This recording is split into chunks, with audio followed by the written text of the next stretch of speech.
You're about to listen to The Trickster, read to you by me, the author, Jason Lee Willis. Now, I would like to say this is an amateur production that I'm giving away for free. It is my final chance to kind of read through the book after my editors have looked at it to make sure that I'm not missing anything along the way. This book is dedicated to my Lacey Morrisons. In 1986, I was 15. Any upperclassman girl that gave me attention made me feel like a superhero. Granted, I never had a chance to prove my love by battling the forces of darkness with the fate of the world on the line, but I'd like to think I'd try in order to impress them. I guess I'm still trying to impress them. Prelude, The Trickster, Cass County, Minnesota, July 2029. Ragnarok, the epic Norse legend about the end of the world, began in the bedroom of Robin Berg. Instead of a triple winter, a ship of death, and the disappearance of the sun and moon, the harbingers of doom were a half-burned dream journal, a syringe of heroin, and a 23andMe DNA test. A chill woke her, and her hand trembled as it searched for a blanket over the edge of her bed. Instead of the warmth of cotton, her fingers found a pool of cold vomit on the floor. Her other hand found a blanket between the wall and the bed, and she took control of her muscle spasms long enough to curl up with the blanket in the corner.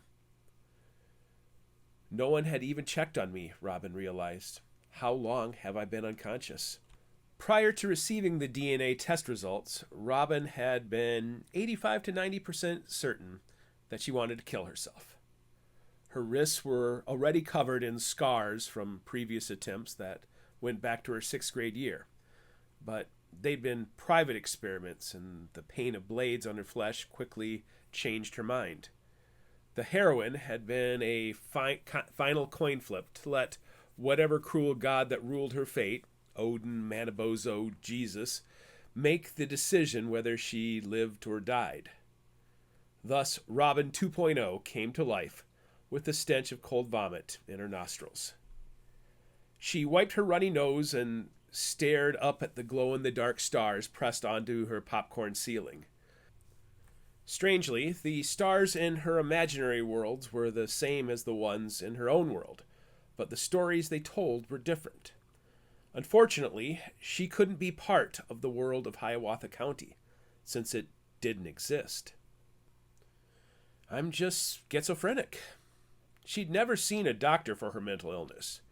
She was too poor for that, and her adoptive father believed that cell phones and woke culture were the reasons for mental illnesses. Robin knew that mental illness could be treated.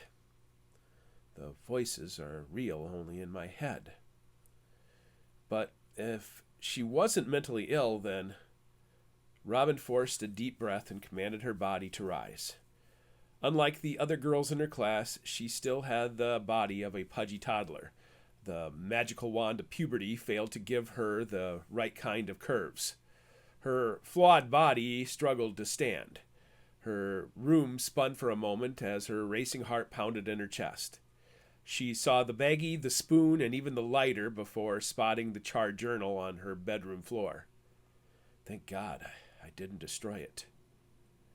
Her dream journal contained several years of strange dreams, and at the back, a chart of all the faces, places, and facts that had become as real to her as those in her real life. I'm sorry, she told Lily. I didn't mean it. Lily Guerin, like all the other people in her dream journal, was only a figment of her schizophrenic imagination. But to her, many were more dear than the people in the real world. Just a few weeks earlier, Robin had confirmed that neither Hiawatha County nor Lake Manitou even existed, and that the reservation built along the banks of the Blue Knife River was only a potato field. Lily, the old fire handler born to a Lakota mother and Ojibwe father, had been the first to visit Robin's dreams with dire warnings about the pending doom of the earth. Lily tasked Robin with a mission that would not only fix the problems caused by herself, but also ultimately save the entire world. But it turns out I'm just crazy. Although Robin was relieved that her old friends, Lily and the others in the dream journal, had not been destroyed by her Bic lighter, she turned to her new nightmare instead. The 23andMe DNA test had been purchased against her adopted father's wishes. Her adopted dad was one of Crow Wing County's notorious meth cooks, and while his lab reached Walter White levels of cleanliness, his home was a chaotic mess. Just like the filth, drugs and cash were left in the open. Rationalizing her dad owed her, Robin stole big and paid big, but the results had almost killed her. She doubted he'd ever realize how much she even stole. Despite the social workers and guidance counselors' promises about being whatever you want to be, the results of the DNA test told her she had 2 X chromosomes, even though her eyes told her that she was different from the other girls in the locker room. Robin's recent downward spiral began with confirmation that her mind had been broken and ended with confirmation that her body was broken too. Robin's eyes looked to the empty plastic bag, and despite the tremors in her hands, she reached down to pick up the other pages of her packet on the floor. Everyone in her life said she was crazy, yet her broken mind had no problem with academic challenges, and the folks at 23andMe gave the result in a way that any idiot could understand. Holy shit. Her colorized chart that showed the origin of her DNA lit up like a Christmas tree. Yellow, blue, light green, and even purple. I really am a mutt-mutt. Robin's inner voice bullied her with a bad Egyptian mythology pun. Her first glance went right down the left column. French and German, the light blue. British and Irish, the dark blue. Northwestern European, more blue. Central Africa, the purple. Native American, the yellow. Who am I? Her whole body began to shake, forcing her to wrap herself tightly in her blanket. It was most likely the result of her purposeful heroin overdose, but fear and exhilaration also caused her body to shake. She tossed aside the easy-to-read chart and set the dense textual analysis between her knees for steadier reading. The voices in her mind began to shout out interpretations. Winnie Sweatingstone, Dakota, Lakota, and Pillager Ojibwe. Big Squeak Weber, Anishinaabe, Potawatomi, and Cree. Martin Nielsen, Faroe Islands. Bjorn Forsberg, Swedish Goth. Jean Guerin, French. Carson Looning, African. Wally Crane, English. Albert Fisher, German. McPherson, Campbell, Sinclair, Morrison, Scottish. Larson and Berg, Norwegian. Are they all part of me? Am I the messed up final generation in their pathetic lineage? Robin leaned her head back against the bedroom wall and closed her eyes. Her classmates hated her. She'd been ready to die only a few hours or days earlier, but that was only an attempt to stop the pain of her present torment, a torment of bullying, insecurity, isolation, hatred, and confusion. The past, however... Robin opened her eyes and held the results almost to her nose. Even though it was only a small percentage, her indigenous DNA connected her back to the story of Lily Guerin, the awful era of forced boarding schools, governmental theft of lands, and the eradication of customs and beliefs. Even before Lily, her DNA had walked the 7 stepping places and the 7 fires prophecy migration from the Atlantic to the lands of the Sioux, the Ochedi-Sakowin. Is Lily truly my ancestor? Is that why she called out to me from beyond the grave? Hell had also visited her dreams. The broken visage of a woman with half a face, normal, and the other half twisted and mangled, Hela from Norse mythology, called out to her in dreams, warning her just like Lily warned of a future doom and destruction that would come in another 30 years. A final appearance of Halley's Comet before the darkness. She bent down to pick up her dream journal, folded the DNA results, and slid them between her filled pages. "What the people believe is true," Robin repeated, words she'd received from old McGeesy. But was accepting the premise of the saying a descent into madness? Fuck it, Robin decided. The present wanted her dead for being a freak, but the past and future called out for a champion. Even though her DNA had manifested in a mushy lump, she had the blood of warriors, guardians, prophets, poets, and leaders. Like she did in school, Robin put on blinders, ignoring the details of the rental house where she'd almost died. Out in the kitchen, she found a pair of keys from one of the pass-out freeloaders her dad collected, and even though she didn't legally drive yet, she had no fear of consequences. Soon, she found herself standing on the back steps, facing the alley where several cars were packed in tightly. A raven looked down at her from its perch in a silver maple tree. Another sat atop the roof of a house across the alley. Were they messengers from the past, the future? Or were they just schizophrenic manifestations of a broken brain? What I believe is true.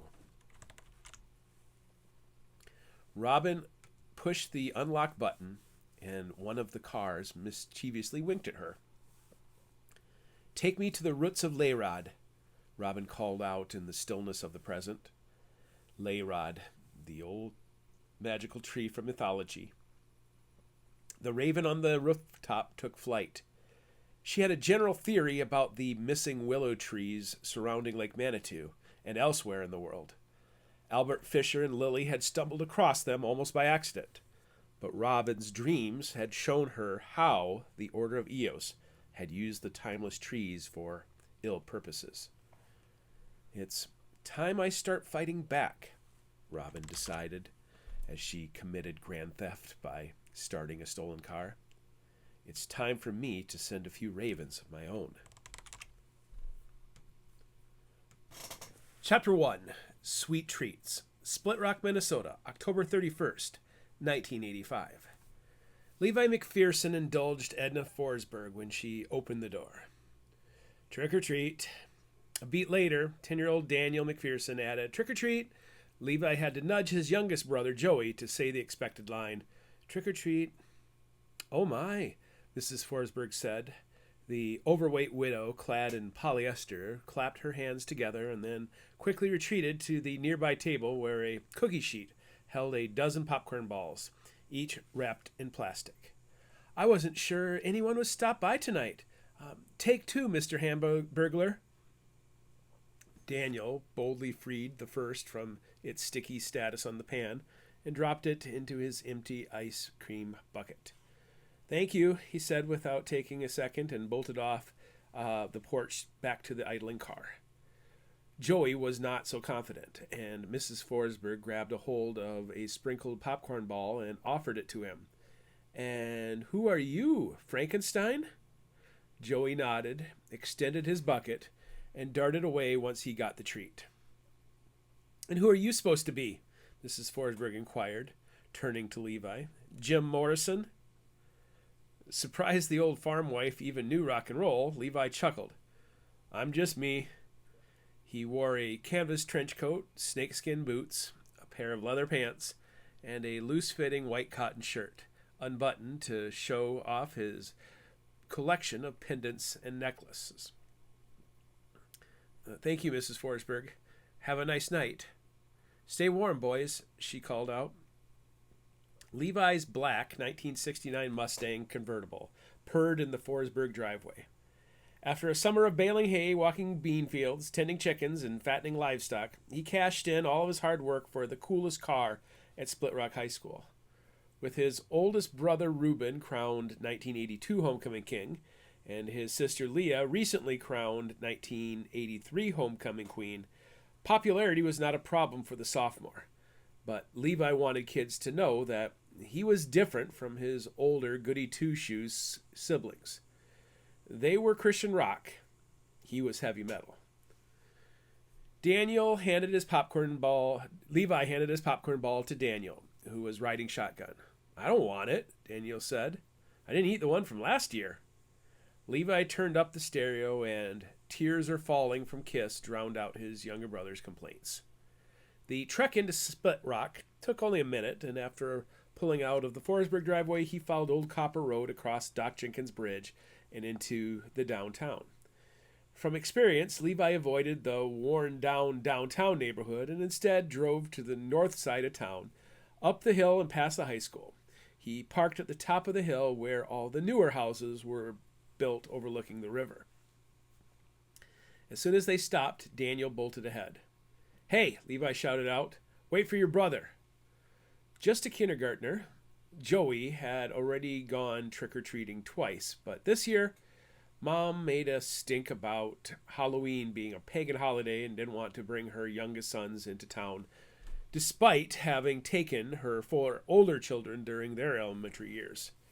So, Levi sat in the Mustang at the end of the block as he watched his brothers go door to door.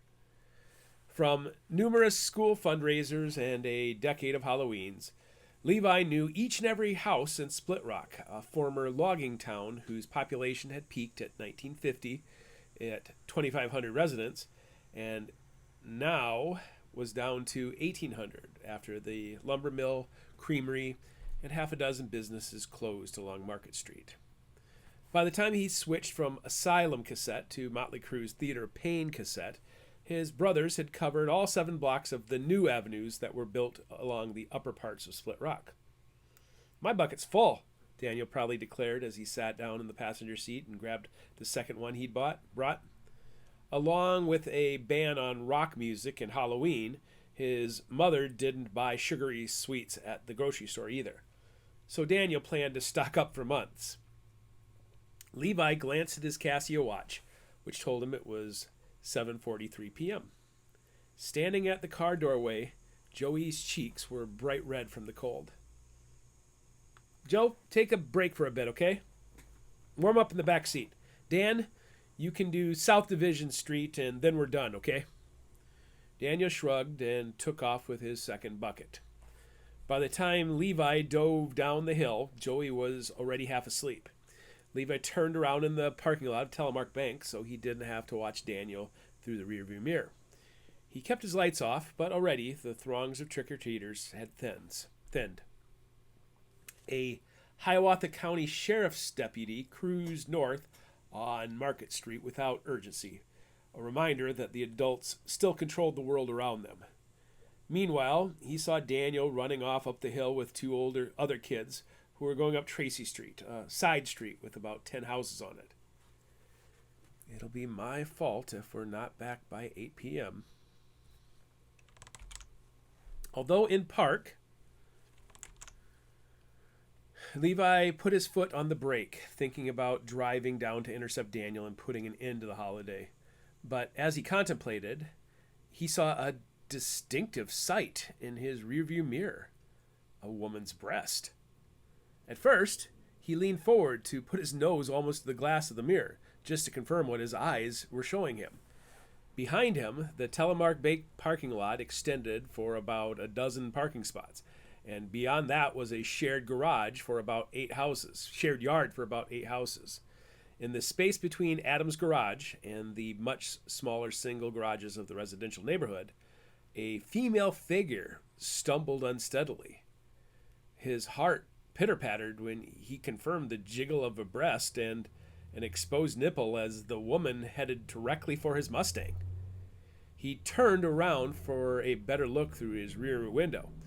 It was a young woman with a mane of curly blonde hair. She stumbled in her white ankle boots, fashionable but clumsy on the grass. She wore a short miniskirt also, but her tube top had been twisted into something that looked like a bandolier that crossed her torso. This isn't a costume. This is bad. His foot slipped off the brake, and for a moment, the woman disappeared in the darkness. When her hands fell against the trunk of the convertible, both Levi and Joey jumped. She found her way to the driver's door and all but fell into the open window. "Oh, thank God," she said upon seeing Levi. Besides the Penthouse magazine that Reuben kept in the hayloft, and one time that Leah left her bedroom door ajar, Levi had little experience with breasts and nipples. But there, less than a foot in front of him, he saw Lacey Morrison's left breast appear in the open window. When she looked back to the garages in the distance, Levi noticed her face was streaked with rivulets of mascara. There was a swollen contusion on her cheek, and fresh blood trickled down from her broken lip. "Get me out of here," she said, as both a command and a plea.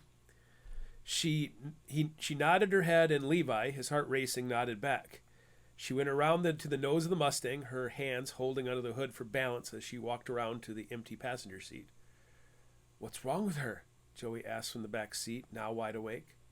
"She's drunk," Levi observed as she fumbled with the big door. The 12th grader flopped into his bucket seat with a stature not that much bigger than Daniel. She took 1 second to turn around, looking past the startled Joey, and her face twisted in anger to shout out, "Just go!" Levi shifted and pulled out of the bank parking lot. The deputy went north. Levi kept his eyes on the road as he pulled onto Market Street, and Lacey's breathing filled the cab while "Raise Your Hands to Rock" played in the background. "Lights!" Lacey snapped. Levi pulled onto the main drag without turning on the lights. He nervously fumbled to find the knob, feeling the car drift as his attention shifted. I saw a cop just a bit ago. He was..." No, Lacey said. She suddenly became aware of her exposed breast and pulled at the stretchy tube top until it covered. Drops of blood covered what remained over her shirt. Just take me home. I live just..." Her shaky hand pointed ahead and slightly left. Split Rock was a small town, so Levi already knew where Lacey Morrison lived, even though he'd never been invited to her house.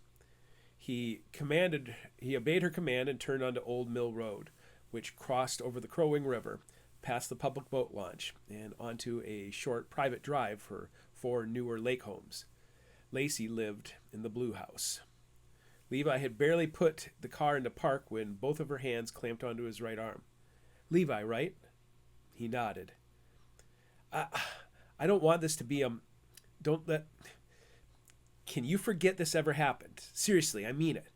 Promise me that you won't be one of those assholes that tells everybody what you saw tonight, okay? I made a mistake, and I don't want to make it bigger, okay? Okay? He just sat there like an idiot. Her hand reached out, and he flinched as she took hold of his chin. "Promise me, Levi," she said, forcing his chin to nod. "Promise me." I promise." "Promise what?" "I won't say anything to anybody."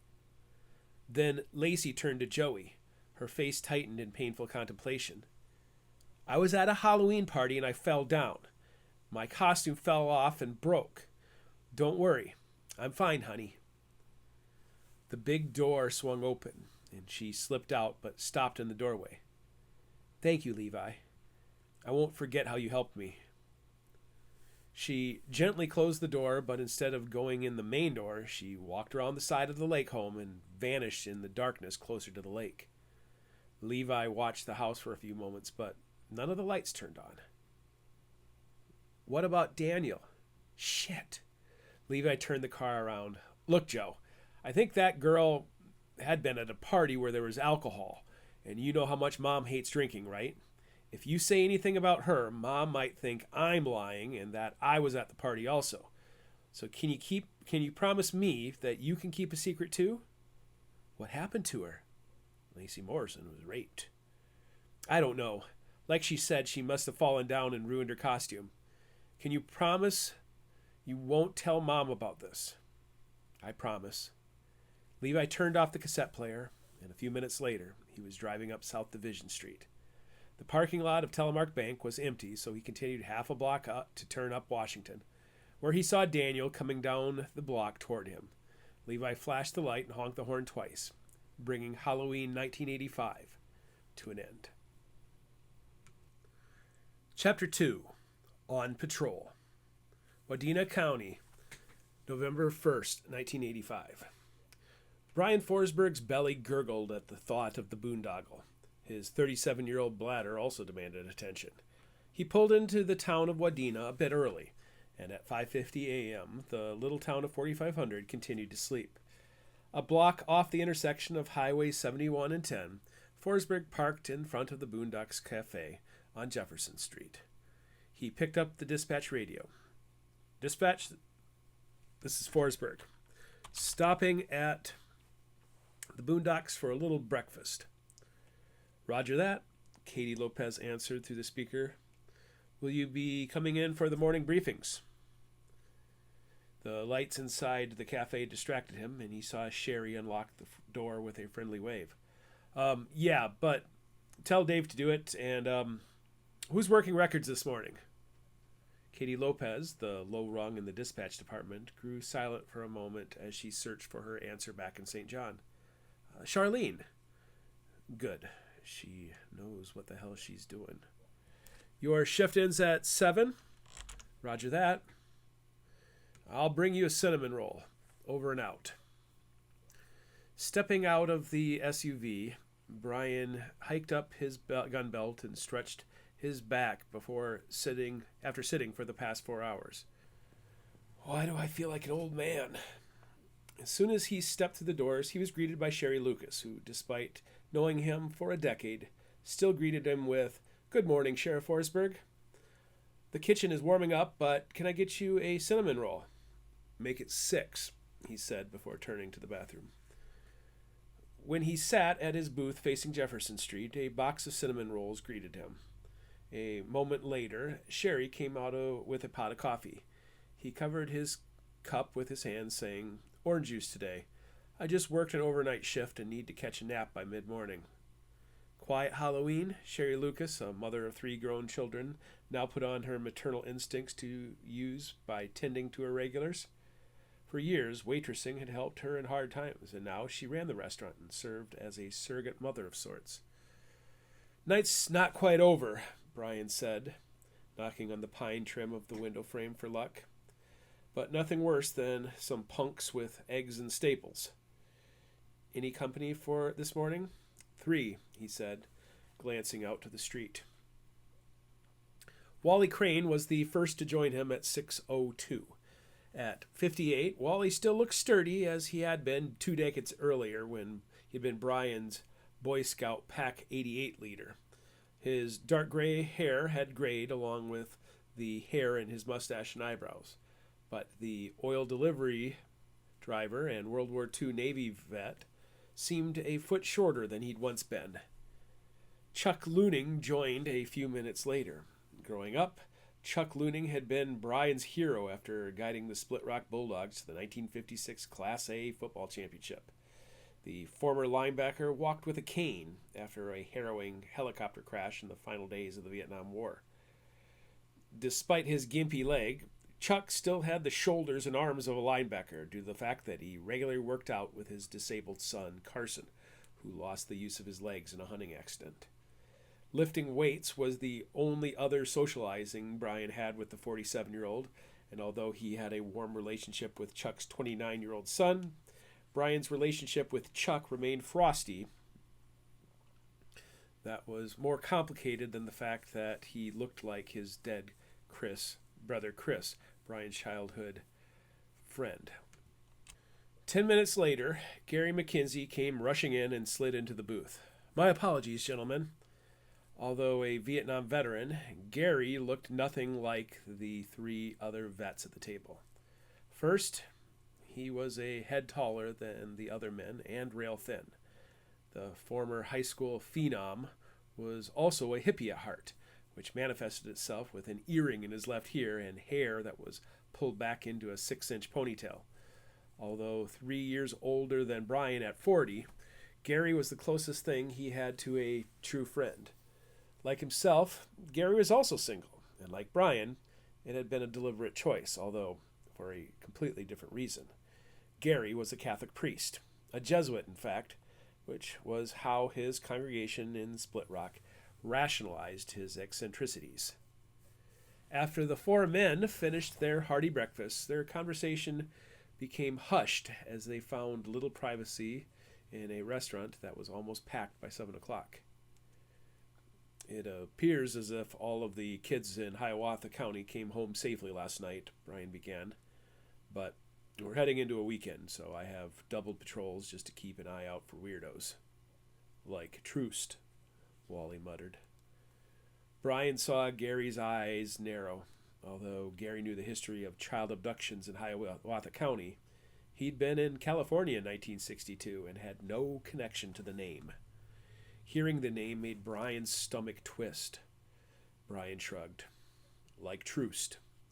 If the shit's gonna hit the fan 6 months from now, it'll probably start quietly. Hell, we might not even know anything's happened.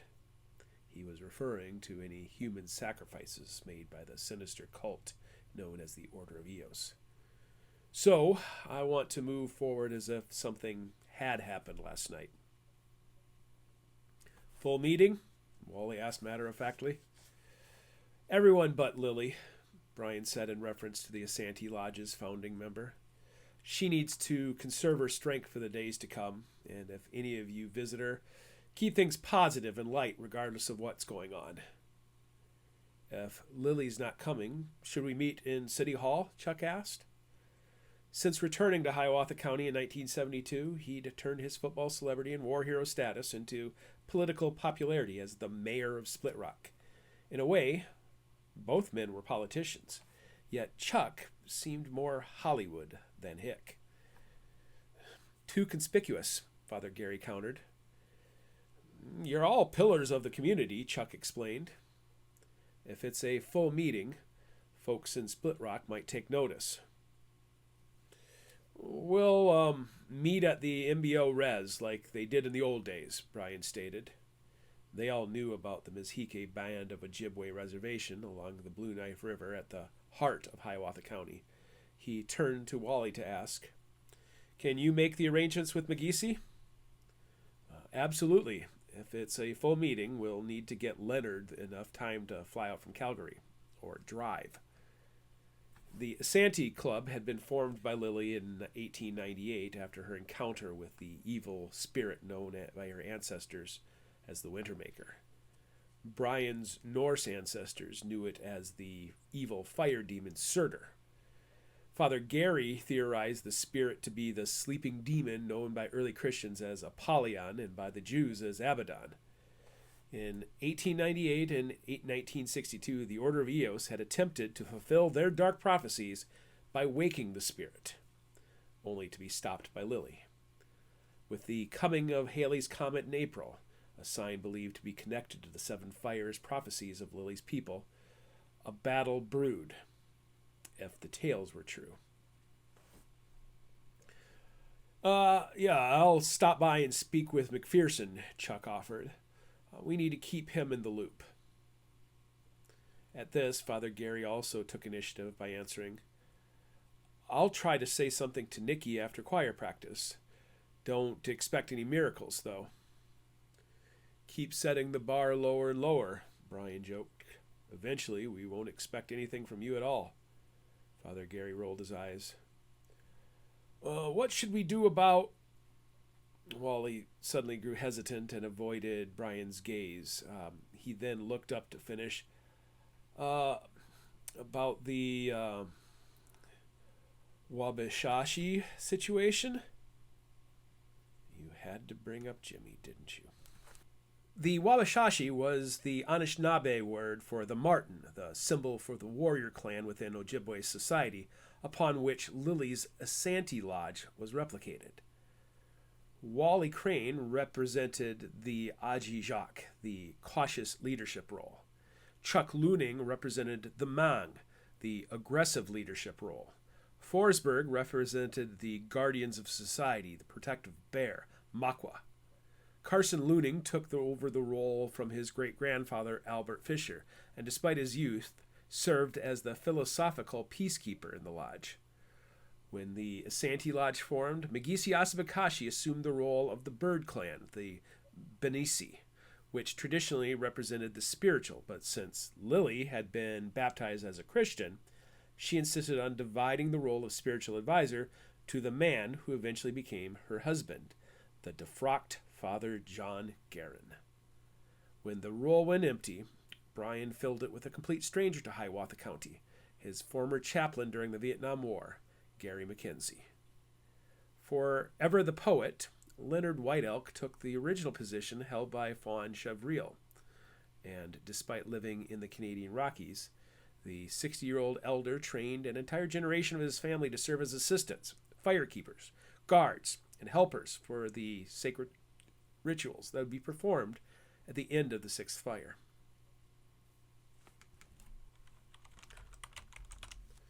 But when Jimmy Nielsen took his life on January 6th, 1978, the role of the warrior, held by him after Martin Nielsen and Ed Nielsen, remained unfilled. 7 years after his best friend's suicide, Bryan still hadn't called Jimmy's widow or kids in Indiana. "Ansel's just a kid," Bryan muttered. A very damaged kid, too. Wally had another layer of grit to his soul when he sighed. "So were you in 1962. It didn't stop you from picking up that pitchfork or jumping into the lake to save those kids. Do you want me to call?" "And say what?" Bryan grew even more bitter. "There's a reason they all left home." Chapter 3. Armed and Dangerous. Staten Island, New York, November 2nd, 1985. The monsters had found him. Ansel Nielsen hid in his bed wearing only his tighty-whities. A pillow shielded his head. Outside, on the roof of the building, he could hear the monsters clawing at the shingles of the house. "I need a weapon. I need to defend myself." Ansel Nielsen had recently turned 14, but puberty had done little to help him. Compared to other freshmen, he was short and thin.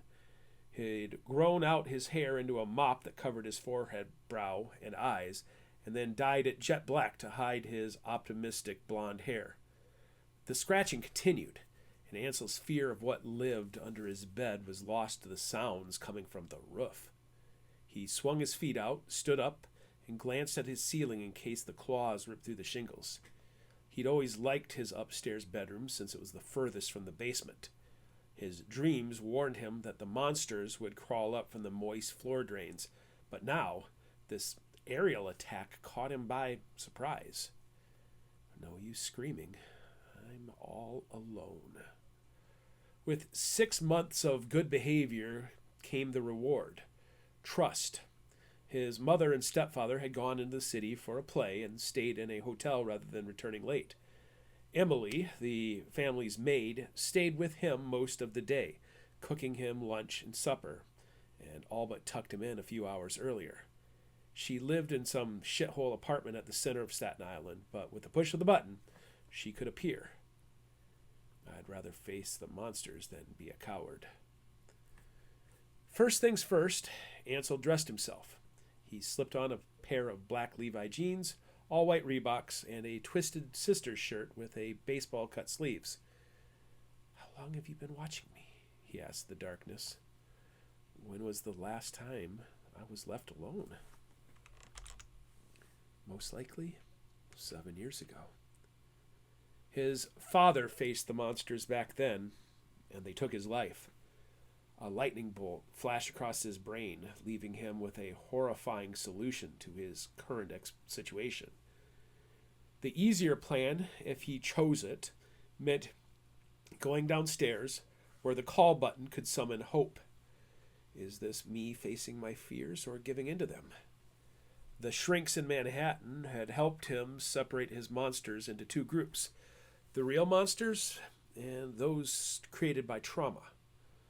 The real monsters were dead and buried in Churubusco, Indiana, thousands of miles from him. But the monsters of his mind shouldn't have been able to scratch on the roof, with claws so real he could almost feel the vibrations. Downstairs, Ansel found himself standing in the kitchen. Butcher knives waited in drawers. Steak knives waited in blocks. The phone, pills, hell, there was even alcohol in the top shelves of the cupboards. He left the kitchen, pausing at the landing that separated the basement stairs and the garage. Over the past 7 years, the monsters in the basement had been defeated through counseling. So he turned toward the garage.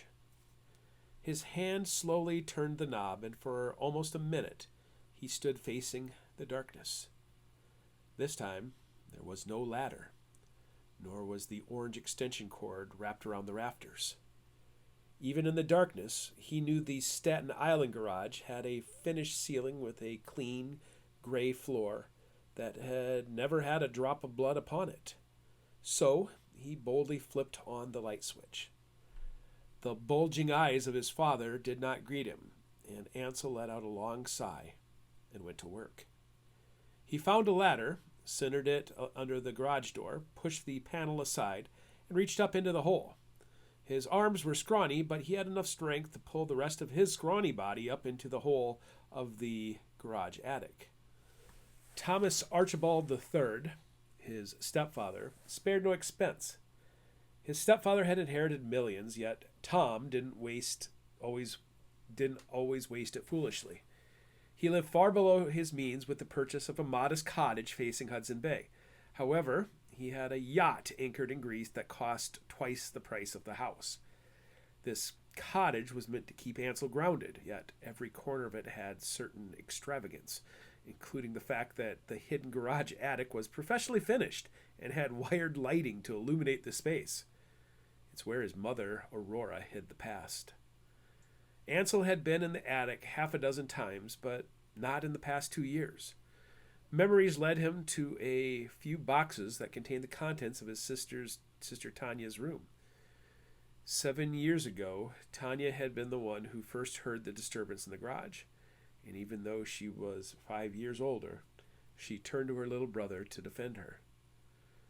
The monsters had already been killed by their father. That's why their father had been covered in blood. It wasn't Jimmy Nielsen's blood that dripped onto the bare concrete floor in the Churubusco garage. It was the blood of human monsters.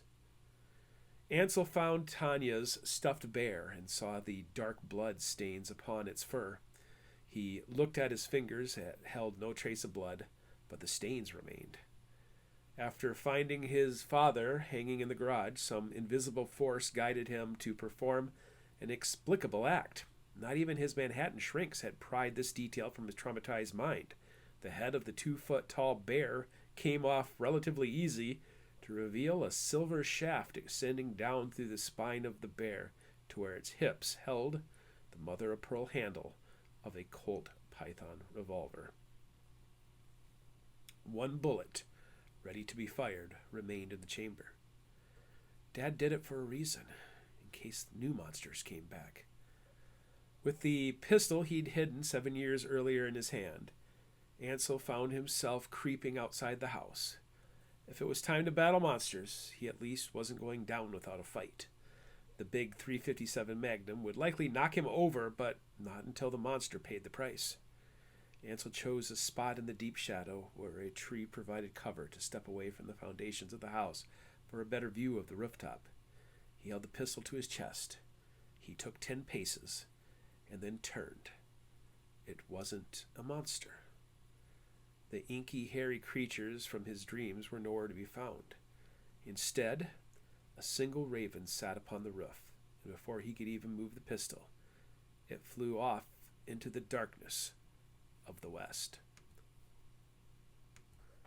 Chapter 4. Private Investigations. Hiawatha County, November 3rd, 1985.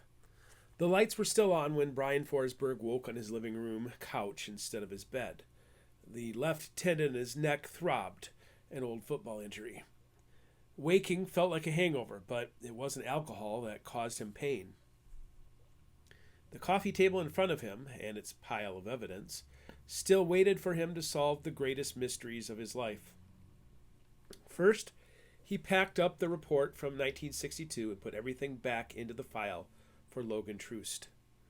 Next, he packed up the report belonging to Whitley County Sheriff's Department, which included the photographs of 2 crime scenes. The first was a double homicide. The second was a suicide in a garage. The familiar faces of the dead no longer bothered him, but the photograph of the murder weapon made little sense. an ivory-handled .357 Colt Python Magnum. Can't these people count shell casings? Finally, he picked up his own .357 Python Magnum, which he'd purchased at Tonsanute as a Christmas present for the entire tank crew. 11th Armored Cavalry Tank Commander J. Campbell's pistol had a wood-grained handle. Loader Shane Lewis's pistol had an ivory handle. And for Jimmy Nielsen, he purchased matching mother-of-pearl handles. If not for 7 shells in evidence, Forsberg might have believed Nielsen had pawned his own. Even though Jimmy's pistol was missing, the shell casings proved it had been used the night of the murders. After working 3 straight overnight shifts, he now had 3 days off. But in truth, he never had a day off as sheriff. He found his shoulder holster on the floor and strapped the gaudy gun to his side. He slipped a red flannel shirt and hunting vest over his stained white t-shirt. Brian Forsberg lived in one of the most remote corners of Hiawatha County, on purpose. His house was brand new, but the land was ancient. Outside the sliding glass doors, the river valley had dropped its leaves to reveal the confluence of Canaranzi Creek and the Crow Wing River. A few miles up Canaranzi Creek were the culverts that drained the wild rice fields of Lake Manitou. A few miles up the Crow Wing River was the town of Split Rock. A few miles. That was as close as you wanted to be to either place. Shortly after lunch, Brian was on the move again, driving north to Leech Lake to visit an old woman who'd been dying for the better part of 3 decades. After almost dying from a house fire in 1961, Lily Guerin moved from Lake Manitou to her ancestral home at Leech Lake, leaving her Santee Lodge to hold vigil over the place of souls. For better or worse, he'd done his part to protect the residents of Hiawatha County for most of his life. A black car flew down Highway 64 just south of Akeley. Levi McPherson. Even though Brian had a removable cherry light he could put onto his roof, he let it go. The kid's speed didn't warrant a ticket. The greater mystery was why the teenager was visiting his great-grandmother when his mother, Nicole, refused to speak with the matriarch. Leech Lake, besides being known as a premier fishery, was the home of the Leech Lake Indian Reservation. In 1898, it witnessed the Battle of Bear Island, which is often referred to as the last Indian uprising in the United States. The Ojibwe community endured the conflict and decades of hardship that followed. Despite a majority of reservation land being possessed by white owners, several towns remained predominantly Ojibwe, including Onigam, a town that rested on the narrow isthmus at the heart of Leech Lake. Over the past decade, Brian Forsberg had visited Lily Guerin regularly at the Wanakiwidi Retirement Home, one of the few modern structures in the community. Today, he found Lily hunched in a wheelchair that faced a glass window. At 102, Lily Guerin looked like a sudden sneeze could send her to the hereafter, with her wispy white hair, sunken eyes, trembling hands, and skin like wrinkled tissue paper. "Musu, Tuwapa," Brian greeted her as he knelt down beside her chair. He didn't know more than a handful of Anishinaabe words, but his greeting meant to remind her that he'd done his homework, and calling her by her Lakota birth name was even more intentional. Lily slowly moved to study him, her hand settling on his shoulder. "My teddy bear. Your face does not seem troubled, so what news do you bring?" Makwa, the guardian bear. It was a far better nickname than Biff. He summarized the uneventful weeks from the autumnal equinox through Halloween. But we're 6 months from Easter and the return of Halley's Comet, so a full meeting of the Santee Lodge has been called. It will allow us to rehearse the rituals and also share information. "Be careful with rehearsal," Lily began, and then took a moment to gather her breath for another sentence. "This mess began when I rehearsed." Brian was the 3rd generation of Forsbergs to serve in Lily's Santee Lodge, so he didn't need convincing that death was coming for more than their matriarch. Any hour or day, the secret society known as the Order of Eos could begin their own ritual meant to wake the spirits and resurrect a buried god. For almost a century, the Santee Lodge defended the people of Hiawatha County from the crazed cult. But in a few months, the defenders would go on the offensive. Having served in Vietnam, Bryan understood that even the best laid plans never went the way the generals expected. The Asante Lodge members knew their parts, and their secret weapon remained hidden under the protection of Lily's brother, McGeesee. He'd never seen the sacred water drum, but Wally Crane and a few others described its power to him. He also had never seen the relic known as the Ironwood Scrolls. But Lily insisted the ancestors who buried them in the cave centuries ago could somehow reach through time to give her the words. Lily's plan also involved ambushing the dark spirit known as the Wintermaker when the magical powers were heightened by the return of Halley's Comet. And in a strange exorcism of sorts, she would pluck the evil spirit from the depths of Lake Manitou and cast him down a literal and spiritual river, so that his soul would descend to the depths where all must go. "What was Levi doing here?" Bryan finally asked after the discussion. Lily did not respond immediately, a bad sign. "Levi? Now she's bullshitting me. I saw your grandson on the way here. What's a kid like Levi doing visiting his great-grandmother on a Sunday afternoon?" Lily brought her arms back to her lap, clasped her forearms before answering. "In the stories, the horned serpent is killed by a great thunderbird. I think Levi is the great thunderbird in the stories. McGeesee once believed he was the great thunderbird, the one destined to defeat the horned serpent that swims in the deep, but I believed that role is reserved for a young man." Horned serpent, Manitou, thunderbird. Bryan knew all the names of his nemesis. "Is Levi a fire handler like yourself?" "These old hands will finish the fight, if that's what you're worried about. I will close the loop that began when I was just a girl, and then finish the prophecies that began generations ago." Is she being evasive, or is it just her age? "You know his mother wouldn't want you meeting with him alone." "Sometimes he brings young Clay, too." Young Clay? Levi's younger brothers were Daniel and Joseph. "Why does Levi come visit you?" "With his hair grown out, he looks like my father," Lily added. "My father chose to reject the ways of the Ouija-Gon and turn his back on the Anishinaabe people in order to become a bootlegger. I used to despise him for selling alcohol to our people, but my sin, being a school teacher, was even worse. Now life has come full circle, and instead of robbing my people of our stories and language, I am teaching the legends and lore that once brought me shame." Ambushing the Wintermaker remained the plan, but the details were still too vague for his liking. Keep her talking, and she'll spill the beans. "You're teaching Levi. You've seen him. Tell me he doesn't look like my father." "I've never met your father," Bryan answered with a huff. "Should this training concern me, or the Asante Club?" "Are you worried about me teaching him the Song of the Manitou without proper supervision?" The Song of the Manitou remained a troubling mystery for Bryan. For generations, the Ouija-Gon clan passed on an oral account of the magical song needed to activate the water drum, the legendary Philosopher's Stone, and also wake the Wintermaker from the slumber of death. Where did he come from? Not even Lily knew the answer when he had first asked.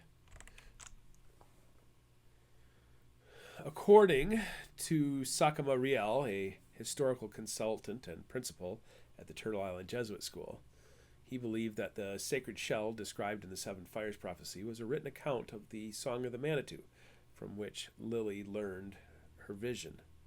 Riel believed the sacred shell was hidden in a cave somewhere in the east, and thus he spent his efforts researching the migration of the Anishinaabe people. Even Lily believed she did not possess the entire song, and with only 6 months remaining until the sacred fire was lit by the arrival of Halley's Comet, she believed the full song would find its way to her lips. That sentiment worried Bryan Forsberg the most. From what he understood, Lily's partial song was recorded back in 1898, but in her hour of need she received More of the song from mysterious figures that travel back through time to come to her aid. As laughable as the premise seemed to Brian, it wasn't the supernatural aspects of the story that bothered him. It was the source. Who was Lily's puppet master? If you want Levi to be trained, perhaps I should bring him to the Asante Lodge. No, Lily answered quickly. No, he's just curious about his heritage. He's proud of his heritage, in fact. If I'm wrong about the coming battle, then I certainly won't live another 75 years to see the comet arrive. If that is the case, perhaps Levi will need to take my place in the Asante Lodge. Wrong. Brian had studied Father Jean Guerin's journal as if it was a religious text. Even though Principal Riel and the other scholars disagreed, Father Guerin believed that the 7 fires were tied to Halley's Comet, and that the first fire began as early as 1456 or 1532, when the Anishinaabe still lived in the east. Lily, we're preparing for a battle with the Wintermaker in April. What makes you think you could be wrong? We prepared to battle the Wintermaker the last time the Serpent Star appeared. We practiced our rituals during the winter of 1910 also, but when the time came, our plans fell apart. The horned serpent didn't rise, and the Thunderbird had nothing to strike. If our enemy hides, it doesn't matter how prepared we are. That is why I tutor my grandson, independent of the Asante Lodge, in case Fawn is right and I am wrong. But I am not wrong. Soon we will defeat the Wintermaker, with Levi's help. What does Fawn think? Brian nodded in tacit agreement, and became aware of the weight of the pistol along his ribs. What should I know about the role of the Martin? I had no idea how the Asante Lodge would respond to the attacks of the Wintermaker back in 1962. But whether God or the Great Spirit, you were guided by the hand of fate to do your part. Put your trust in the plan, and we will soon find a way to victory. She's as bad as the generals in Vietnam. I want details about the enemy. Listening to Lily exhausted him. He'd never seen a Takpai, the little men of the forest, or a horned serpent, or a thunderbird, or had a conversation with a jibbe, the ghosts caught in Lake Manitou. Jimmy Nielsen claimed to have spoken to the Wintermaker, yet had taken his life in Indiana rather than joining the fight back in Minnesota. Brian Forsberg didn't know if any of the supernatural stories were real, but he did know the Order of Eos was real. And regardless of the twists and turns of prophecy, he meant to protect the people of Hiawatha County. Chapter 5, Red-Blooded. Old Copper Road, November 4th, 1985. Levi dreamed he killed them all. He didn't murder them in sprays of bloody carnage. In fact, he didn't even have a weapon in his hand during the dispensation of death. In his dreams, he floated on a sheet of ice with the soaked, shivering Lacey Morrison huddled beside him. Lake Manitou held the rapists who frantically tried to claw their way out of the frigid water.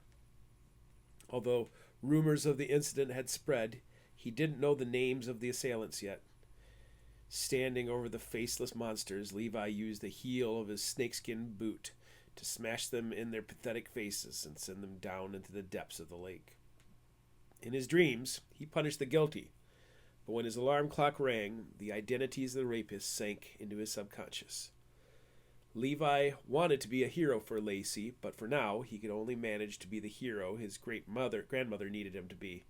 He groaned from the pressure of it all. Monday mornings, the worst of the week. Levi sat up in his bed and turned on his end table lamp. Living in the attic, he'd converted the space into a den of decadence worthy of any teenage boy. The bare rafters held posters of his favorite bands and babes.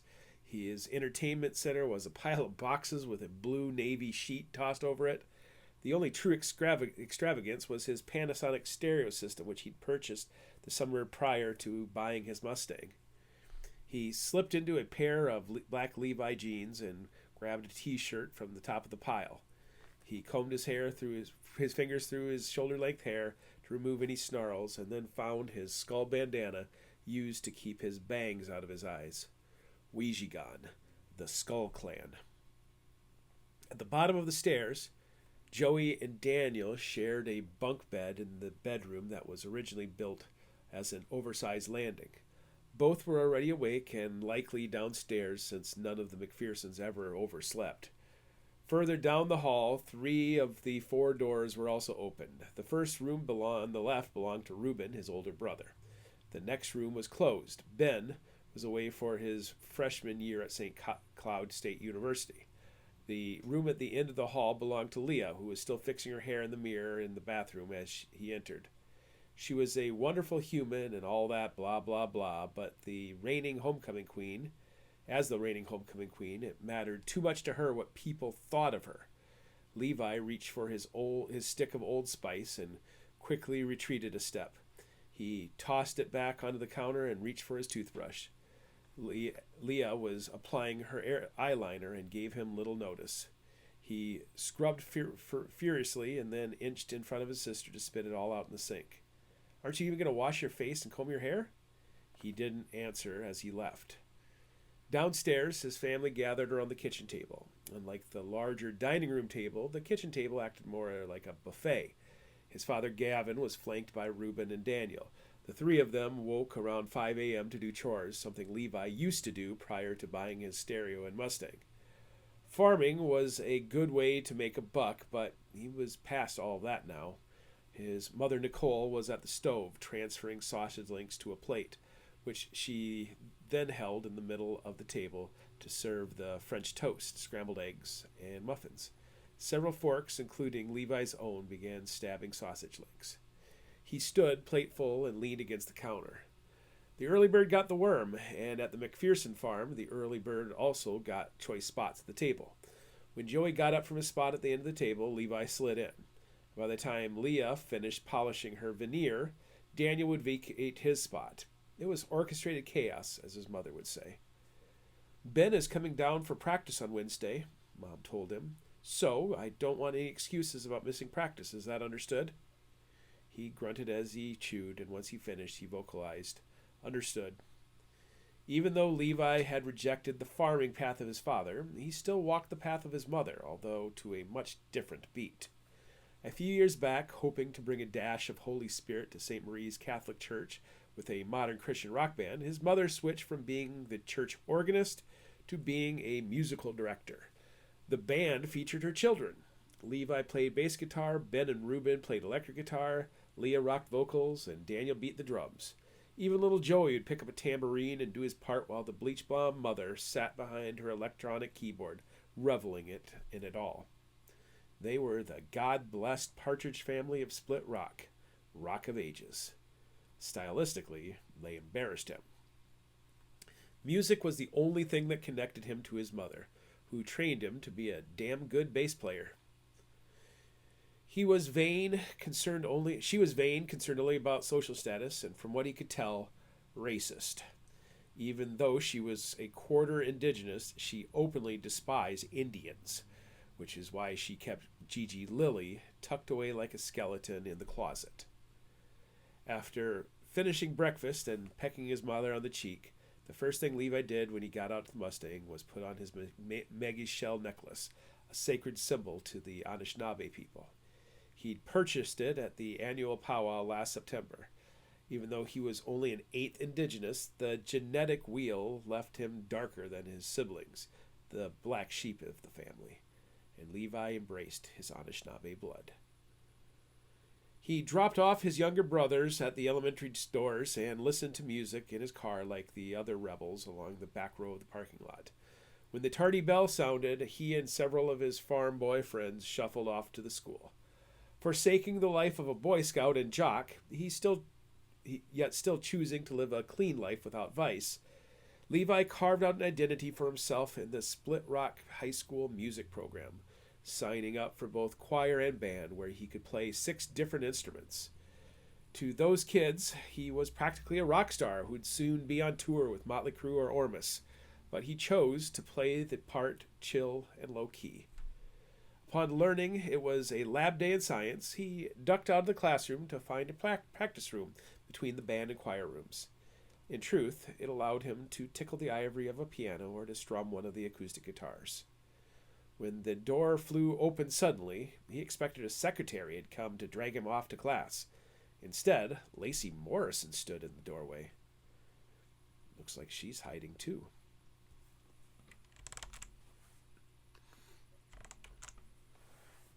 The senior all-state alto had never given him the time of day, stared with a puzzled look on her face.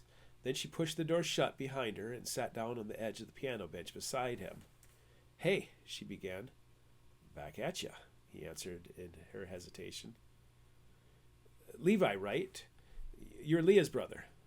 He nodded. Her presence alone stunned him, but her change in hairstyle also caught him aback. Lacey's hair had gone from blonde curls and flow like Jennifer Jason Lee's in Fast Times at Ridgemont High to a short pixie haircut similar to Molly Ringwald in The Breakfast Club. There was nothing wrong with Molly Ringwald, but when all the girls at Split Rock High School had Aquanet bangs, Lacey stood out even more. "I just wanted to thank you for helping me the other night." "Yeah, no problem," he said under his breath. A crease formed on her forehead.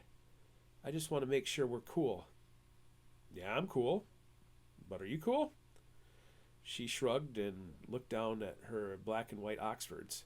Surprisingly, she shook her head. "I'll figure it out. The world keeps spinning, right? Can you keep it hush-hush?" He nodded. "I knew I could count on you," she said, leaning her head on his shoulder for a moment. Just as suddenly as she arrived, she got up and walked back to the door. "Open or closed?" "It doesn't matter," he said with a shrug. She left it open and vanished down the hall. Her pain lingered in the room, finding its way onto his forehead, and for the next several minutes, a rage filled his soul, even though he didn't know where to direct his anger. He chewed so hard on his bottom lip that he left a crease in the inside of his lip along the bottom teeth. Finally, his fingers found their way to the piano, and he let Lacey Morrison drift away, and the words of Gigi Lilly seep into his mind. Focus on the big problems, not Lacey. Even though the song Lily had been teaching him had no sheet music, he invented chords for it and filled the room with harmony. He cleared his throat and then remembered another promise he'd made. Don't ever sing it aloud until the day comes.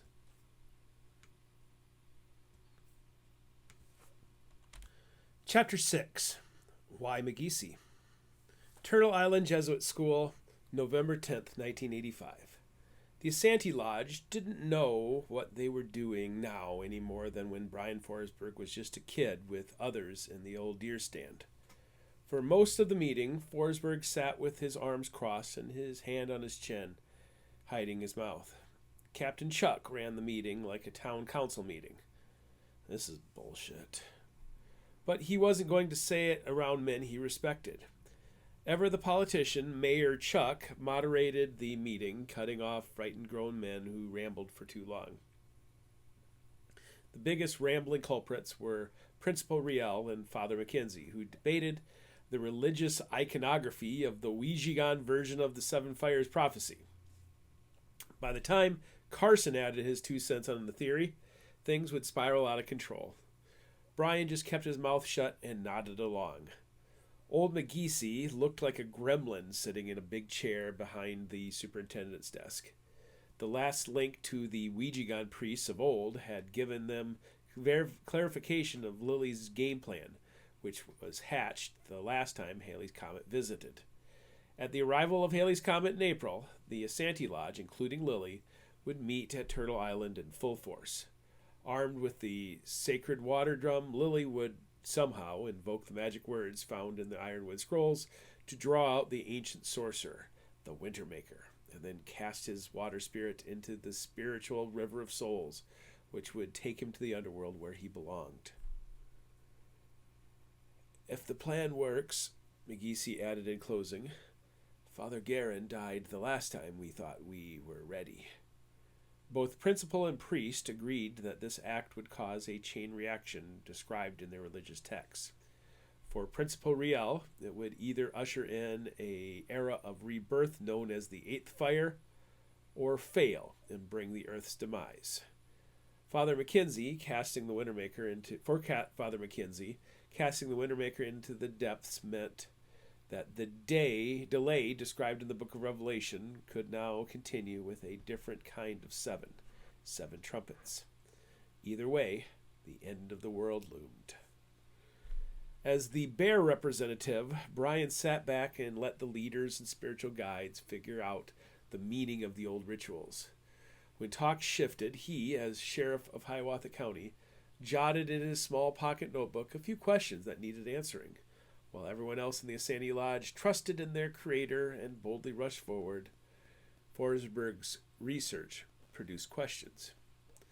During a lull in the debate, he cleared his throat to set up his first question.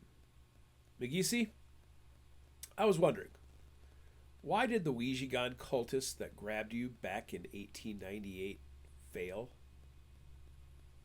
Suddenly, all eyes turned to him, and then to McGeesy. They did not have the sacred water drum which my forefathers possessed for generations. Exactly. So what made them think they could succeed? Why did they abduct you in the first place?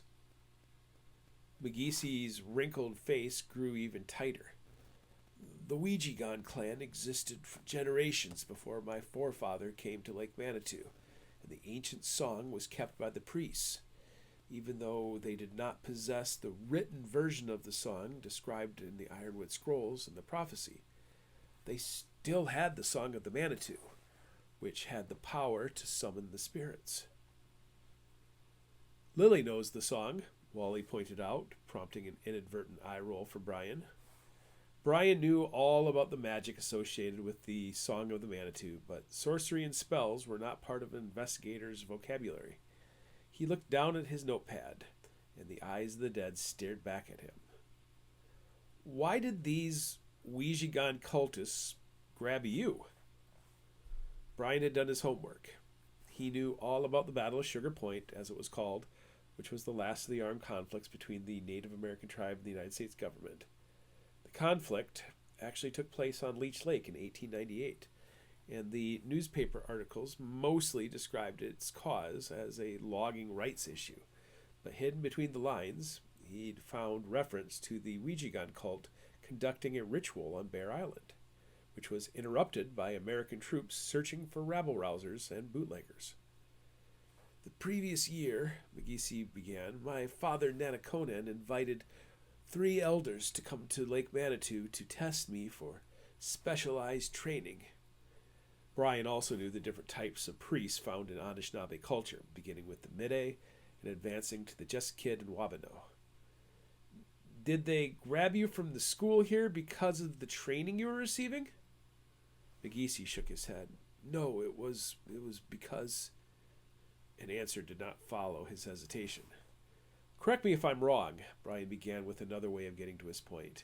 He pictured the dead boy buried in the manure pile.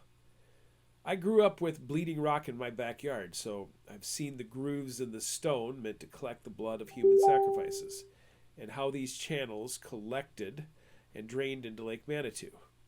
The Ouija cult sacrificed 12 Dakota children to wake up the spirits that guarded Lake Manitou, only to be stopped. Again, in 1898, 12 deaths can be attributed to waking the Dakpai around Lake Manitou. When I was a kid, the same thing happened, which seems to indicate that the Dakpai didn't necessarily need the blood of a child. So let's go back to your childhood. Why did the Ouija clan go through all the effort of abducting you and then hauling you to Leech Lake? McGeesy's agitation began to melt. The ancient prophecies indicated that the end of the 7 fire migration would result in the discovery of an island. For generations, my people believed our sacred destination to be either Leech Lake or Mille Lacs, since both had an island and food that grew on water, wild rice. My family knew better. They knew the truth about Lake Manitou. When Joseph Littletoad's rituals failed at Leech Lake, he had no other option but to risk bringing me to Lake Manitou to try again.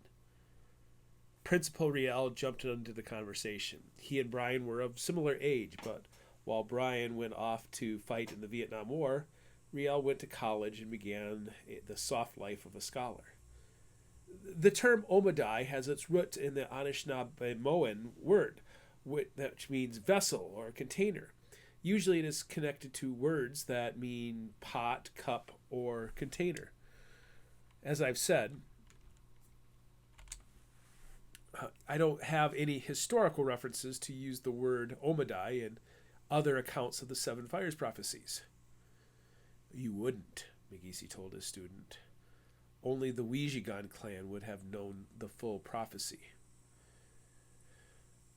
From what Lily has told me, Father Gary added, her grandfather Nanak told her about the Omadai. I'm not struggling with the concept of the Omadai, Brian told the group before turning back to Megisi. The Order of Eos also failed in its attempt at unlocking the old prophecies, but even without the Philosopher's Stone, they had enough of their version of the song to still give it a go. Why? He looked to see if any of them could answer the question. That's a question for another day. I want to focus on the Ouijigan clan today. From what I can tell, the Omadai is not meant to be a final sacrifice, or else Megisi would have been slain back at Leech Lake. Even at Lake Manitou, Joseph Littletoad and the Ouijigan cultists were in no hurry to open you up as a sacrifice. So perhaps, Father Gary interrupted, Lily explained to me that the Ouijigan ritual was violently stopped before it could be completed.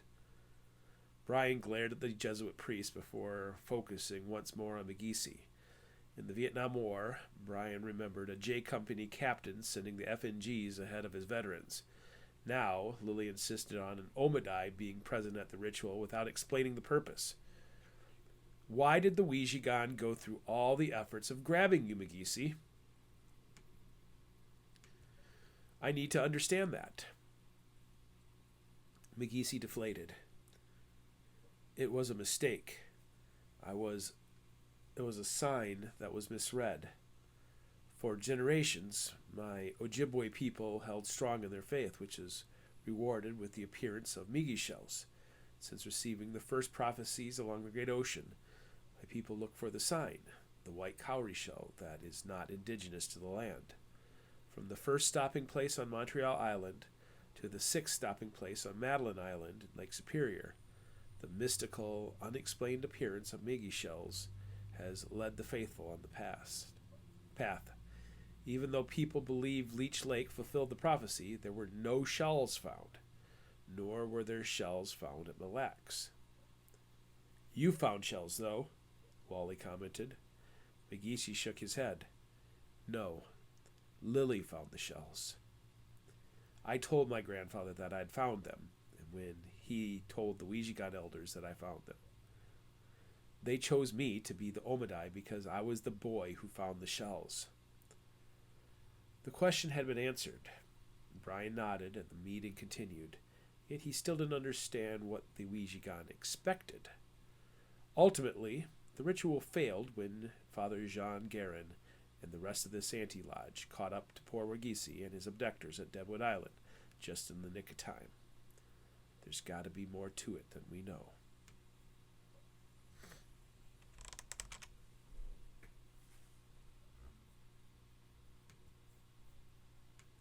Chapter 7, The Longest Night.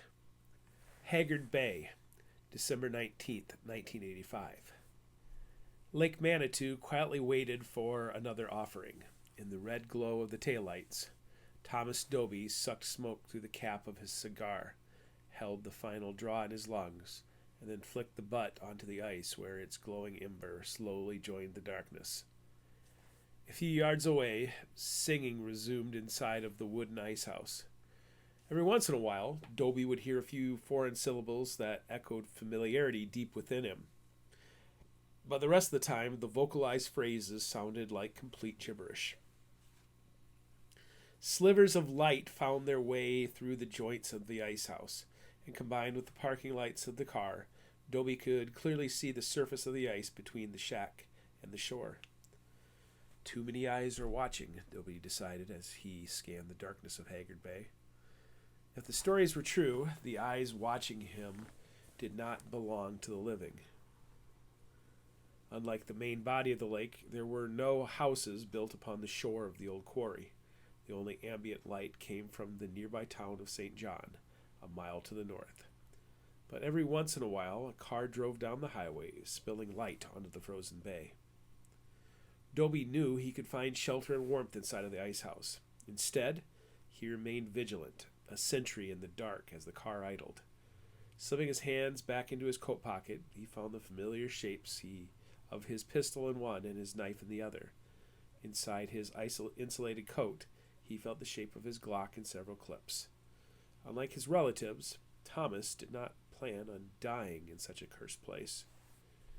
The singing stopped, and a moment later the door of the ice house opened, bathing the ice with light that could be seen all the way to the highway. "Douse the fucking lights," Thomas wanted to say, but instead a morose voice called to him, "It's time." Dobie turned to the car and, before pulling on the door handle, looked around for any sign of activity. Hours earlier, he'd driven down an obscure access road to the southern shore of Haggard Bay, where the ice house had been placed for them. Before arriving at Lake Manitou, the three travelers had stopped at a McDonald's in St. Cloud for supper. Dobie had handed Shamar Tiacha the boy's Happy Meal along with the rest of the order, and after a few moments of sorting out the order, Tiataja handed the boy his order, laced with sleeping pills. The boy had been sound asleep by the time they arrived in Hiawatha County, and around 10 o'clock, while Tiataja prepared his strange rituals, he'd injected the boy with the dose that would see him to the end of their mission. The boy slept while Tiataja prepared the ritual. As soon as Dobie opened the door, the dome light revealed the sleeping figure covered in blankets. He slipped his hands under the child's body and lifted him into his arms. Quickly closing the door with a twist of his hips, Dobie paused beside the car for a moment. Dobie kissed the boy on the forehead. "Good night, sweet prince. May flights of angels wing thee to thy rest." A generation earlier, a civil war within Eos pitted Alistair Sinclair against Ross Delhut for control of the future. Believing the brash young Delhut would ruin everything, he sent his agents to Lake Manitou to test occult theories. One of his agents had been Red Dobie, who first confirmed the evil spirits lurking within the lake and then sabotaged Delhut's excavation efforts in a dam catastrophe. Now, Tom Dobie carried another victim from the car to the ice house for another test. He used his heel to open the door. The interior looked like the closet of a deranged serial killer. Candles burned, talismans spun, and bowls collected strange concoctions. A set of blue runic dice had to be swept aside to make room for the boy's body. "Set him down inside of the doorway," Tiataja said, scooting back on the plywood floor. On the opposite side of the ice house, a 3x3 hole gave Lake Manitou a personal view of the ceremony. Although Shamar Tiataja did not wear the ancestral robes of his forefathers, he accessorized his plain clothing with silver jewelry to heighten his powers during the longest night of the year. Obviously, there was no room for himself in the ice house, nor did Dobie want to see any more. While he owed his allegiance to the Sinclair family and didn't mind getting his hands dirty, the spells and sorcery bothered him. This had better fucking work. I've grown fond of the kid. Tiataja had no doubt in his eyes.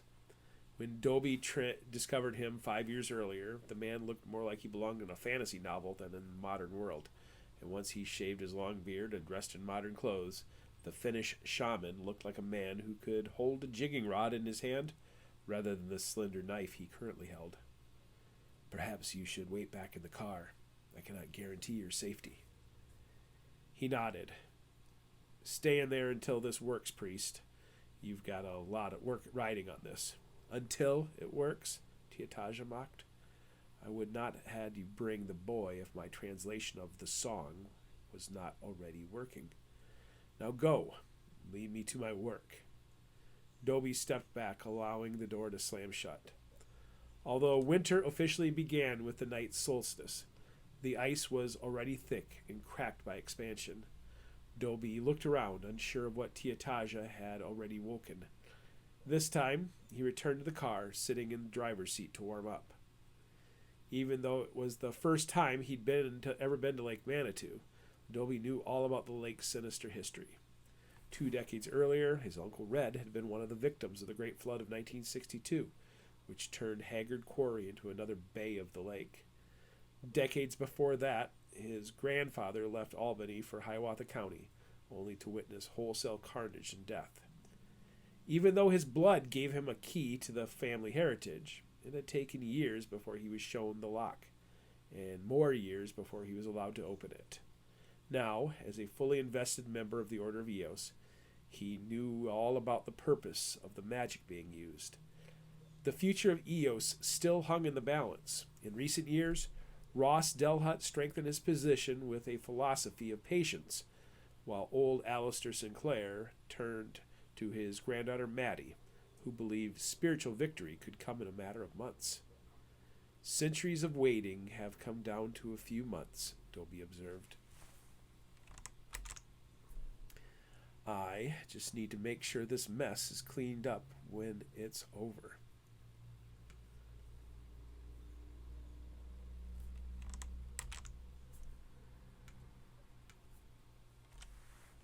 The ice boomed unnaturally, and Dobie again felt as if the world would wake from sleep to see what was happening upon the dark bay. On the east side, where a small bridge spanned the channel between the lake and bay, 200 yards of breakwater formed a man-made wall that rose 10 yards from the edge of the ice. Dobie's hand went to the pistol when he saw movement come over the top of the road. Son of a bitch. The creature did not move like an animal or a human, even though it walked upon 2 legs. Its long arms hung low enough that it almost looked like it moved on all 4s. At first, the thick torso resembled a sheep in need of shearing, but as it crossed the surface of the ice toward the ice house, Dobie realized he saw quills covering the creature. A fossogrim.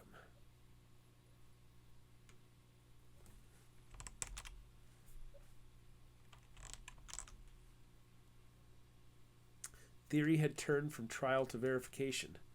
He chewed on his lip nervously. Dobie's gun remained in his hand, but with his left, he pulled out a pendant hanging from his neck and let the copper medallion rest upon his chest along with a silver cross. For good measure, he pulled out a small dream catcher and secured it to a button on his jacket.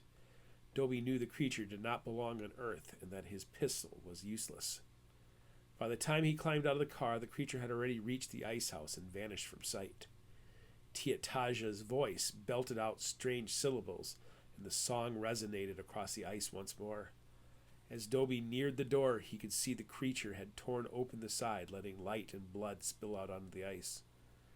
Only 10 yards from the fossogrim, Dobie could see black, lifeless eyes reminiscent of a shark glance up at him and hear music of the shaman like strings on a marionette.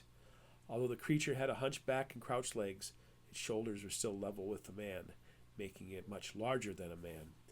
Each elongated finger looked to be several inches in length, and taken prisoner in their grasp was the body of the boy, whose blood covered the floor of the ice house as well as the arms, torso, and head of the creature. It worked, Dobie muttered. The blood summoned one of the demons.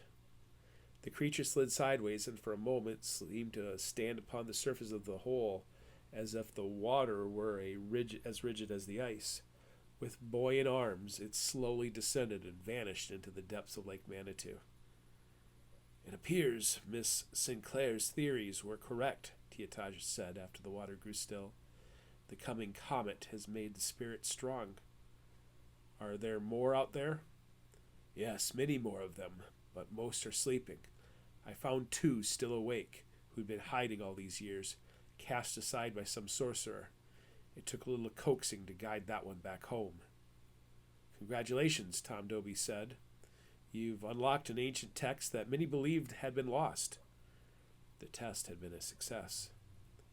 Yes, well, this was only the beginning. The Manitoulin petroglyphs contain verses that do more than just summon mystical creatures. If these verses worked, then many of the others should also. In the still of the night, the silencer's blast sounded as loud as a regular gunshot. A spray of blood and brain matter covered the far wall of the ice house, and Shamar Tiataja's body collapsed toward the large hole in the ice.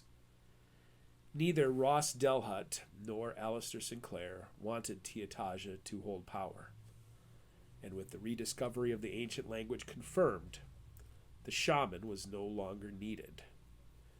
Dobie advanced, reaching down to grab Tiataja's leg before his whole body fell into the hole. The headshot had finished him quickly and painlessly, just as the boy had not suffered when he was sacrificed to Lake Manitou. I meant the compliment, Dobie thought as he crouched next to the body. Without all of your hard work, we never could have unlocked the meaning of that song.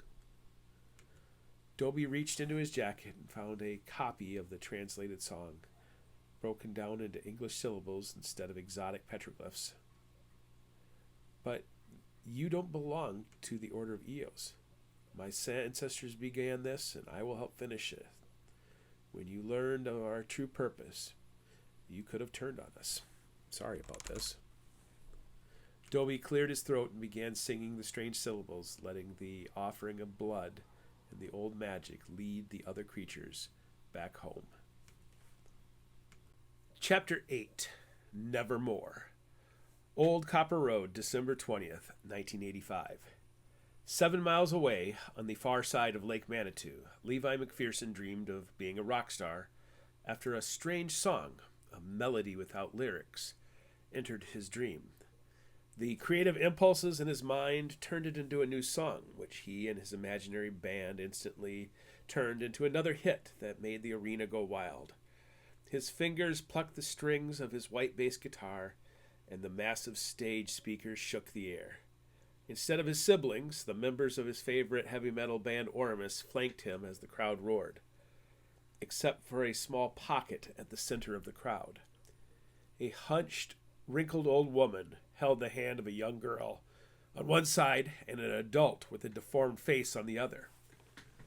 Lily wouldn't be at a concert. This is obviously a dream. Levi put his foot on one of the front stage speakers and kept playing, and the crowd responded with thrashing and headbanging.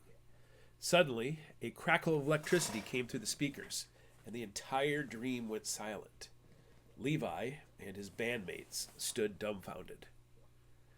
On the side of the stage, a shadowy figure stood holding the power cord that supplied the entire dream with electricity. The shadow spoke softly. "Sorry, but I had to stop you somehow. Do you see them?" The crowd transformed into a ghoulish scene, an auditorium filled with the dead. Most he did not recognize, but several were faces of friends and family. "I'll explain the rest to you under the willow tree," the shadow said before disappearing. The dream ended with the sound of shattering glass. Even in the darkness, Levi knew he wasn't alone in his bedroom. Glass shifted and fell, a strange sound. "Levi?" His brother Joey called out, not from down at the bottom of the stairs, but from beside his bed. "What was that?" Although Levi's bedroom was larger and longer than any of his siblings' bedrooms, the biggest drawback became most obvious: a dearth of windows. At the end of the narrow room, one small circular window provided a small glimpse into the night sky and a sudden cold draft. The strange sound repeated, and Joey leapt on into the bed and scooted between Levi and the wall. For a kindergartner, Joey remained quite composed. He sat up so his senses could understand what was happening. "If Joey's here, it means I'm not dreaming. This is real." A piece of glass fell from the circular frame, causing the brothers to jump, followed by a violent eruption of sound from atop his dresser. Wings. 15 feet separated the dresser from below the broken window and his bed. A dark figure moved and spoke aloud. "Craw, craw." Levi took a sudden breath.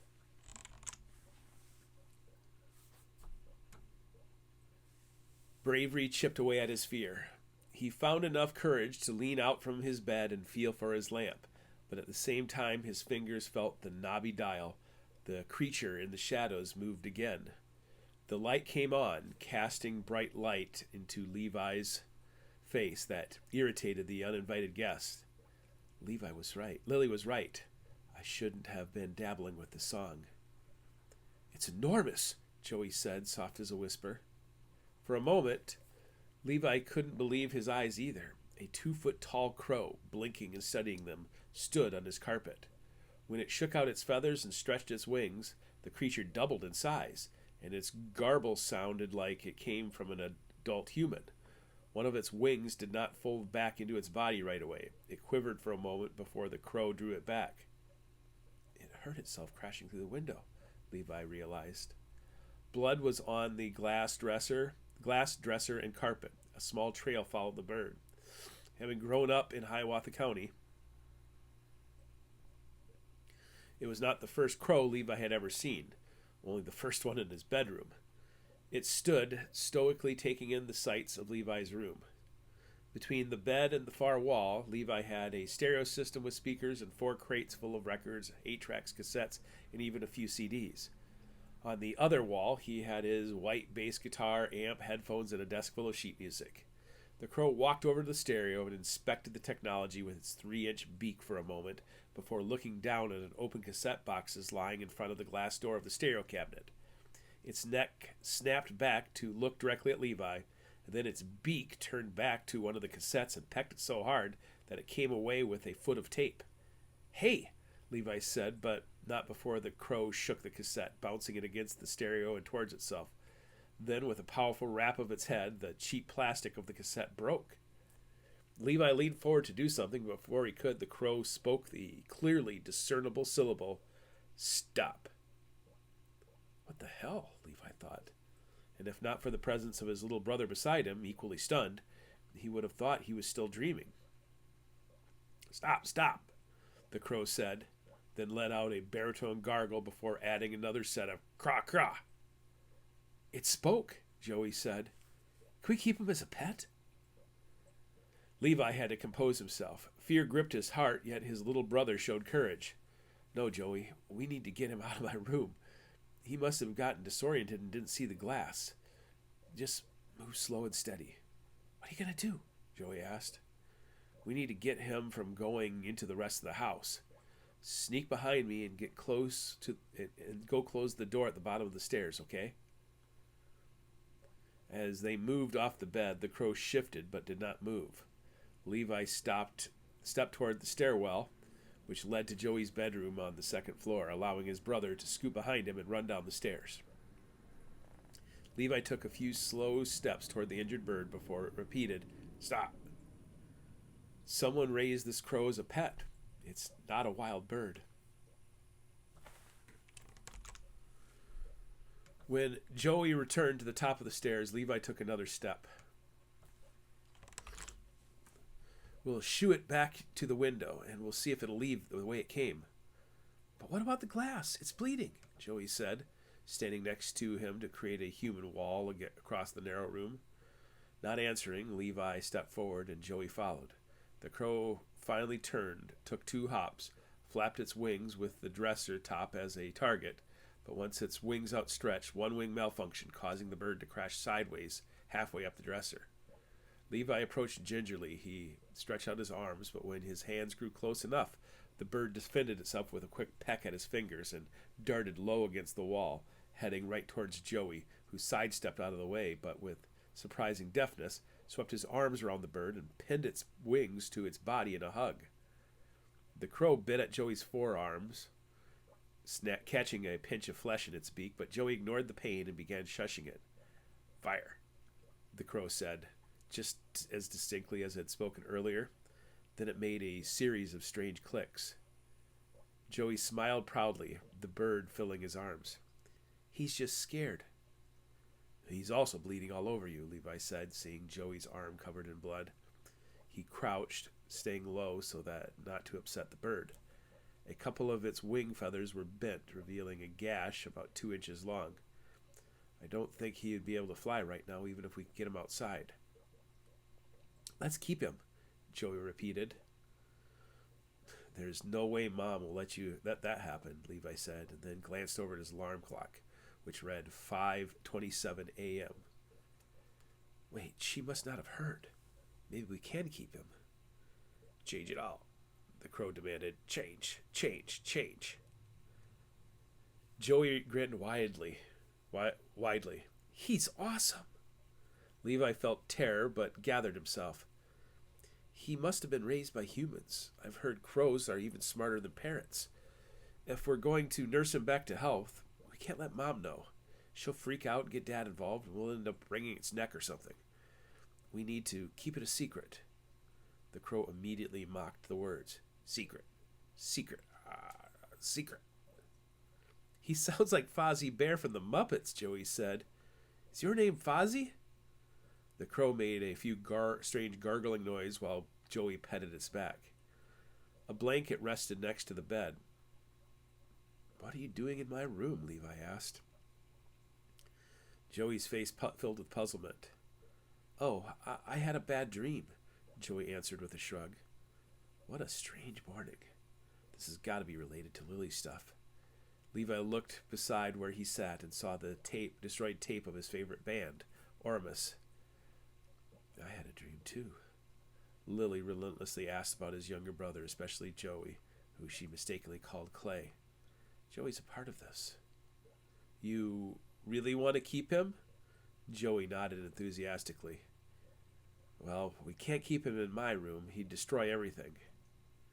We could keep him in the barn. Not with Dad around. We could put him in the loft. Dad doesn't go there. Too much space for him to fly around, and he'd probably wreck the equipment. What about the fort? That might work. Now listen, we've both got to go to school today, and then we'll have all Christmas vacation to help him heal up. Joey obediently nodded. If Mom is down in the kitchen, we can't walk out holding it either. Fozzie? What? His name is Fozzie. You can keep Mom distracted so I can go get him to the fort. Can I count on you to be cool? Wordlessly, Joey extended the crow, which thankfully found its calm. Let me find some pants first, Levi said, slipping into his stonewashed jeans from the previous day. Joey extended the crow a second time, but Fozzie's black beak snapped at his fingers. Ah! The crow screamed loudly enough for both boys to flinch. It then made a series of sounds before finishing with brup, brup. Don't squeeze him, Joey said. I wasn't going to, Levi said, holding his fingers together as opposed to being spread out. This time, the crow watched as he slid his hands around Joey's. You talking to me? The crow said, and Joey burst out laughing, stepping back. How does it know how to speak? It doesn't, Levi said, holding in the same manner as a rooster.